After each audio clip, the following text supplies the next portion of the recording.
करण के फ्लैट से आने के कुछ दिन बाद मैंने करण को कॉल किया, लेकिन करण ने कोई भी कॉल रिसीव नहीं किया। मैंने फिर 10 दिन बाद करण को कॉल ट्राई किया, तब भी कोई रिस्पांस नहीं था। ना ही उसने कॉल रिसीव किया, ना ही बैक कॉल किया और ना ही मेरे किसी मैसेज का रिप्लाई दिया। मुझे लगा कि उसे मेरी बातों का बुरा लग गया, तो मैंने उसे सॉरी का मैसेज डाल दिया। फिर तकरीबन 3 महीने बाद उसका कॉल आया। जब मैंने उसका कॉल रिसीव किया तो उसकी आवाज में भारीपन था। मैंने काफी ट्राई किया ये जानने का कि उसने मेरे किसी कॉल का आंसर क्यों नहीं दिया, लेकिन उसने कुछ नहीं बताया। बहुत देर के बाद वो बोला, तू घर आ, मुझे कुछ बात बतानी है। मैं बिना देरी किए उसी समय उसके घर के लिए निकल गया। जब मैं करण के घर पहुंचा और करण को देखा तो वो पहचान में ही नहीं आ रहा था। दाढ़ी बड़ी हुई, बाल मैसी, वजन भी अच्छा खासा बड़ा हुआ। उसे देखकर लग रहा था कि वो कई दिन से नहाया भी नहीं है। उसके घर के हालात भी बहुत ही खराब थे। जिस घर को मैं साफ सुथरा देखकर आया था वो घर पूरी तरह मैसी था। इधर उधर कपड़े पड़े थे,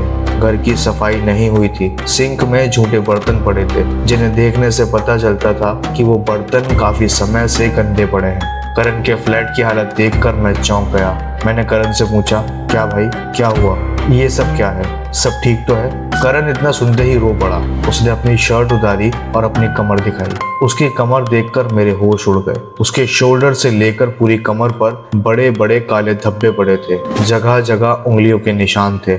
ऐसा लग रहा था जैसे उसे किसी ने बुरी तरह पीटा हो। मैंने करण से पूछा कि क्या हुआ और तेरा भाई कहाँ है? करण ने बताया कि उसका भाई किसी सीरियल के शूट पर 6 महीने के लिए आउट स्टेशन गया है और वो घर में अकेला ही है। उसके बाद मैंने करण से उन काले धब्बों के बारे में पूछा। काफी देर तक करण ने कुछ नहीं बताया। उसकी आंखें सुर्ख लाल हो रही थी, जैसे वो कई दिन से ना सोया हो। और जैसे ही करण ने बताना शुरू किया तभी बाथरूम का दरवाजा जोर जोर से बजने लगा, जिसकी आवाज से करण उछल गया। मैंने करण से कहा, कोई बाथरूम में है क्या? इतने में उसके किचन से बर्तन गिरने लगे।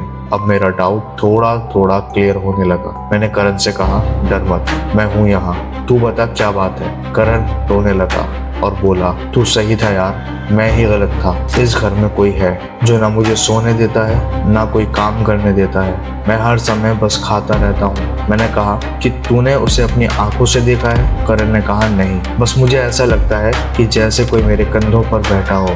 उसके बाद जब करण ने पूरी कहानी बताई वो सच में बेहद शॉकिंग और डरावनी थी। ऐसा जरूरी नहीं होता कि हम अपनी आंखों से किसी आत्मा या जिन को देखें, लेकिन लाइफ में अचानक होते हुए बदलाव ये सब उनके एग्जिस्टेंस का एहसास दिलाते हैं। करण के साथ जो भी हुआ था वो सच में खौफनाक था।